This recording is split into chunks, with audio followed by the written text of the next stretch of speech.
தடைகளை உடைத்தெறிந்து சிறப்பான விடைகளை பெறப்போகும் தனுசு ராசி அன்பர்களே. இந்த தனுசு ராசி அன்பர்களுக்கு இந்த மார்ச் மாத சிறப்பு பலனே சொல்லலாம். ஏன்னா உங்கள் ராசிக்கு 4ஆம் இடத்துல, அதுவும் உங்கள் வீடான குரு வீடு தான். அந்த வீட்டில் நிறைய கிரகங்கள் ஒன்று சேரப்போகுது. அது உங்களுக்கு சுகஸ்தானம். இங்கே உங்கள் ராசி அதிபதி பரிவர்த்தனை அறிய போகிறார். உங்களுக்கு இந்த மாதத்தில் மிக மிக முக்கியமான மாதமாக இருக்க போது இது மாற்று கருத்தில்லை.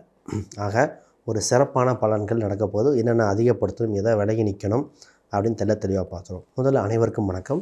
நான் உங்கள் ஸ்ரீ சுபம் விஜயகுமார்.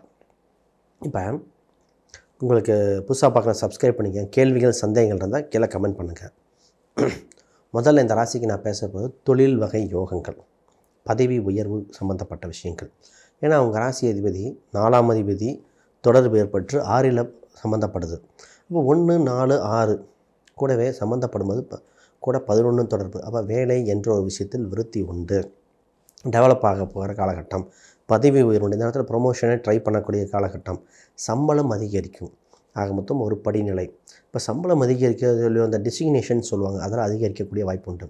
உங்களுக்கு நிறைய ஆப்பர்ச்சுனிட்டி இப்போ கிடைக்குங்க. வேலையில் வெவ்வேறு பக்கம் கொடுப்பாங்க. இப்போ என்ன யோகம் வந்திருக்குன்னா, சார் வேலைக்கு போயிட்டே இருக்கேன், இருந்தாலும் சைடில் பிஸ்னஸ் ஆரம்பிக்கணும் அப்படி வரும். இந்த பிஸ்னஸ் பற்றி தனியாக இருக்குது, இருந்தாலும் சொல்கிறேன். இப்போ வேலை செய்கிறதுல அங்கீகாரம் உண்டு, நிதி மேலாண்மை அதிகரிக்கும், சம்பளம் சம்மந்தப்பட்டு அதிகரிக்க போகுது. உங்களுக்கு ஒரு நல்ல அட்வைஸராக இருக்கக்கூடிய காலகட்டம். பொதுவாகவே இந்த தனுசு ராசிக்கு ஒரு சிறப்பு பலன் இருக்குது. என்னென்னா, தனுசு ராசிக்கு பார்த்திங்கன்னா மற்றவங்களுக்கு அறிவுரை சொல்லுதல், கதை சொல்லி விளக்குதல், அட்வைஸ் பண்ணுறதுல இதாக இருக்கும். இவங்களுக்கு எப்போவுமே இந்த இடம் வீடு சம்மந்தப்பட்டதுக்கப்புறம் நல்லா டெவலப் ஆகக்கூடிய ராசி. அப்போ அந்த இடத்துல நிறைய கிரகம் இருக்குது, அதை பார்ப்போம்.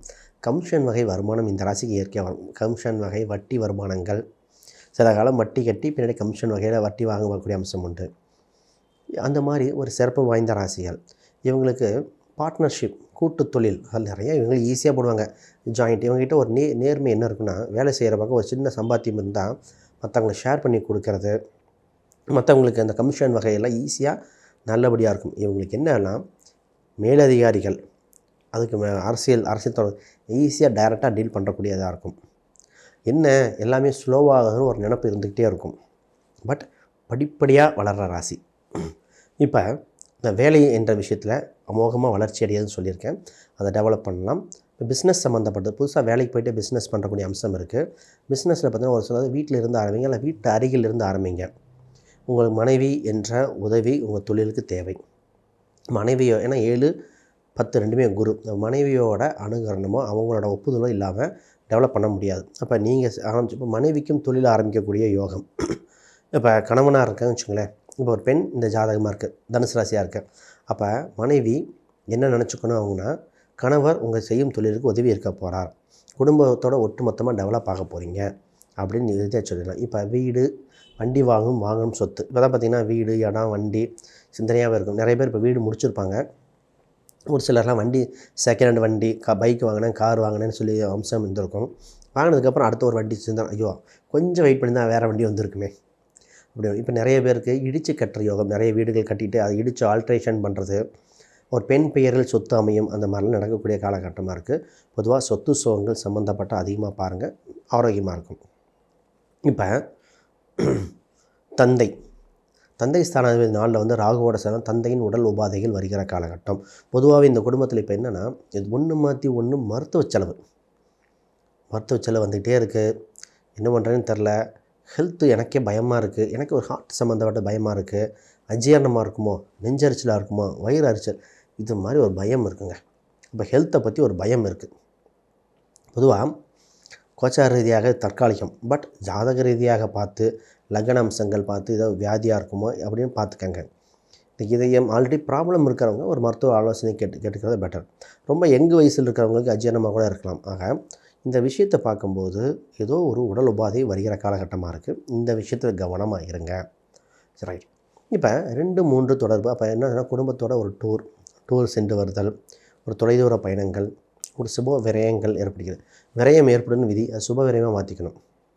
உங்கள் 6ல் இருக்கிற குரு பகவான் 12ஆம் வீட்டை பார்த்து 2ஆம் வீட்டை பார்க்கறனால வெளிநாடு, வெளி மாநில தொடர்பு ஏற்படும். அதன் மூலம் வட்டி வருமானங்கள் வரும், வாடகை வருமானம் வரும். ஏதோ ஒரு லிங்க், ஒரு கான்ட்ராக்ட் கிடைக்கும். அவங்க உங்களை கைமாற்றி விட சொல்லுவாங்க, நீங்கள் கொடுத்தனே வருமானம். அப்போ ஒரு ஆட்டோ டிரைவராக இருக்காங்கன்னா ஃபாரின் ட்ரிப்பு கிடைக்கும். ஒரு ட்ராவல்ஸ் வச்சுருக்கோம், ஃபாரினர்ஸ் நிறைய பேர் வருவாங்க, வெளி மாநில தொடர்பு, அந்த மாதிரி எதையாவது தொழிலை விருத்தி பண்ணக்கூடிய அம்சம் இருக்குது. இப்போ மைண்டு மட்டும் கிளியராக பாசிட்டிவாக வச்சுக்கிட்டா போதும். சுகஸ்தானத்தில் இத்தனை கிரகம் இருக்குது. அப்போ சொத்து சொங்களை வந்து மைண்டு மட்டும் பாசிட்டிவாக வச்சுக்கிட்டா டக்குன்னு நடந்துடும். இப்போ நெகட்டிவ் தாட்ஸ்லேருந்து மீண்டு வர வேண்டிய ராசி. இதுக்கு பரிகாரங்கள் இருக்குது, அது கொடுக்குறேன். பட் இந்த ஒரு பாயிண்ட். இப்போ இன்னொரு முக்கியமான விஷயம் என்னென்னா 5, 7 திருமணத்தை பற்றி பேச முடியாது. 5, 7 தொடர்பு, 7ஆம் வீடு. அப்போ தடைபற்ற திருமணங்கள் நடக்கப் போகுது. ரொம்ப நாளாக திருமணம் என்ற ஒரு விஷயம்தான். திருமணம் இருக்குது, பேச்சுவார்த்தை இருக்குது, இல்லை திருமணம் நடக்கும். விருப்ப திருமணம், உங்களுக்கு ஏதோ ஒரு தெரிஞ்ச பொண்ணு இல்லை தெரிஞ்ச மாப்பிள்ளை, விருப்ப திருமணம் உண்டு. அதன் மூலம் நல்லபடியாக இருக்கும். அன்யூன்யமாக வாழக்கூடிய அம்சம் உண்டு. திருமணத்துக்கு அப்புறம் ஒரு வளர்ச்சி உண்டு. திருமணத்தை தள்ளி போட வேண்டாம், திருமணம் குயிக்காக பாருங்கள் அப்படின்னு சொல்லிடலாம். இப்போ திருமணத்திலே பார்த்திங்கன்னா குழப்பம் சார், செவ்வாய் தோஷம் இருக்குது, அந்த தோஷம். இப்போ எந்த தோஷம் இருந்தாலும் பரிகாரம் பண்ணாலும் நடக்கும். ஏன்னா சுகஸ்தானத்தில் தன கிரகம் இருக்கே. ஒரு ஜாதகத்தில் சுகஸ்தானம் அலோவ் பண்ணாமல் திருமணம் நடக்காது. இப்போ இன்னொன்று திருமணம் பார்க்கும்போது ஒன்று கவனிக்கணும். ஆண் ஊரில் கல்யாணமா இல்லை பெண் ஊர்லையா, கோயில்லையா மண்டபத்துலையா, முகூர்த்த நாள் குறிக்க ரொம்ப முக்கியங்க. அது உங்கள் ஜாதகம் மாதிரி, அதாவது ஜாதகம் எப்படியோ அது மாதிரி திருமணத்துக்கு ஒரு ஜாதகம் நாள் மாதிரி. அப்போயே தெரிஞ்சிடும் இந்த கல்யாணம் எப்படி போகும், நல்லபடியாக போகுமா, பிரச்சனை இருக்குமா இல்லையா, வருமானம் எப்படி இருக்கும் அப்படின்னு. இப்போ முகூர்த்த லக்னம் குறிக்க ரொம்ப ரொம்ப முக்கியம். அதை ஒரு நல்ல ஜோதிடர் அதை பாருங்கள். மண்டபம் காலியாக இருக்குது, சொந்த பந்தங்கள் வராங்க, அதுக்காக போடக்கூடாது. உங்களுக்கு ஆண் பெண் இருவருக்கு கரெக்டாக இருக்கா. அதில் குறிப்பாக பிரம்ம முகூர்த்தம், வளர்பிறை தேய்பிறை பார்ப்பாங்க. வளர்பிறை தேய்பிறைங்கிறது திருமணத்தில் எப்படி பார்க்கணுன்னா, ஒரு பெண்ணுக்கு மாதவிடாய் அடுத்து மறுநாள் தான் வளர்பிறை எடுத்துக்கணும். அதை விட்டுட்டு ஒரு வளர்பிறை தேதியாக இருக்கும். அப்போ அந்த தேதியை கிளாஷஸ் வரும். அப்போ பெண்ணோட உடல் எப்படி தன்மையோ அதிலிருந்து கால்குலேட்டு ப்ளஸ் அதுவும் வளர்பிறை வந்தால் வேணால் ஓகே. இப்போ வளர்பிறை தான் தன் உடம்பு, பெண்ணுக்கு உடம்பு ரெடியாகிறது தான் வளர்பிறையே. இப்போ இதில் முக்கியமான விஷயம் என்னென்னா, 6ஆம் அதிபதி 11ஆம் அதிபதி. இப்போ கடன் அடைக்கக்கூடிய காலகட்டம், கடன் இடம் சம்மந்தப்பட அடைக்கக்கூடிய காலகட்டம். அப்படியே இன்னொன்று மாற்றி சொல்கிறேன் பாருங்கள். வீடு இடம் கட்டுறதுக்கு கடன் வாங்கும் யோகம். ஆல்ரெடி கடன் இருந்தால் கடனை அடைக்கக்கூடிய காலகட்டம் வந்தாச்சு. இப்போ ஒரு இடம் வாங்கணும், சொத்து வாங்கினா கடனை வாங்கக்கூடிய காலகட்டம். ஆக மொத்தம் கடன் என்ற ஒரு ப்ராசஸ் நடக்கக்கூடிய காலகட்டமாக இருக்குது. இது உங்களுக்கு ஒரு நல்ல டெவலப்மெண்ட்டாக இருக்கக்கூடியது. ரொம்ப நாளாக இருந்த இந்த ஒரு தொந்தரவு, எதிரிகள் தொந்தரவு, உங்களுக்கு இடையூறு செஞ்சிட்ருக்கவங்க விலக போகிறாங்க. இந்த வம்பு வழக்குகள், கேஸ் சம்மந்தப்பட்ட வெற்றி பெற போகிறீர்கள். நிறைய பேர் கேஸ் இருக்குது சார், ஒரு சின்ன நெகட்டிவாக இருக்குது, ஒரு சொந்தத்தில் ஒரு சின்ன பிரச்சனை, அது முடிவுக்கே வரமாட்டேது, அதெல்லாம் முடிவுக்கு வருகிற காலகட்டம். குழந்தைகளால் சந்தோஷப்படுகிற காலகட்டம். குழந்தைகள் அவங்க வளர்ச்சி அடையிறதை பார்த்து சந்தோஷப்படி அவங்க ஸ்போர்ட்ஸில், எஜுகேஷனில் நல்லா டெவலப் ஆக போகிறாங்க. அது உங்களுக்கு ஒரு ஆறுதலாக சந்தோஷத்தை கொடுக்கக்கூடிய காலகட்டமாக இருக்குது. உங்கள் மேலதிகாரிகள் அனுசரணை உண்டு. அவங்க வீட்டில் ஒரு ஃபங்க்ஷன் இருக்குது, கூப்பிட போகிறாங்க, போயிட்டு வாங்க. கோயில் குளங்கள் சென்று வர வேண்டிய அம்சம் உண்டு. சரி, யாருக்காவது ஜாதகம், பிரசன்னம், வாஸ்து பார்க்கணும், கீழே எண்களுக்கு தொடர்பு கொள்ளுங்கள். குறிப்பாக இப்போ என்ன பரிகாரம் பண்ணிட்டால் நல்லாயிருக்கும், இன்னும் வளர்ச்சி படிநிலை போகக்கூடிய அம்சம் இருக்குது அப்படின்னு பார்த்துருவோம். உங்களுக்கு இப்போ குறிப்பாக பார்த்திங்கன்னா கொடுமுடி, அதாவது பவானி அந்த அருகில் உள்ள ஈரோடு பகுதியில் கொடுமுடி அந்த ஸ்தலத்துக்கு சென்று வருவது சிறப்பு ஃபஸ்ட்டு.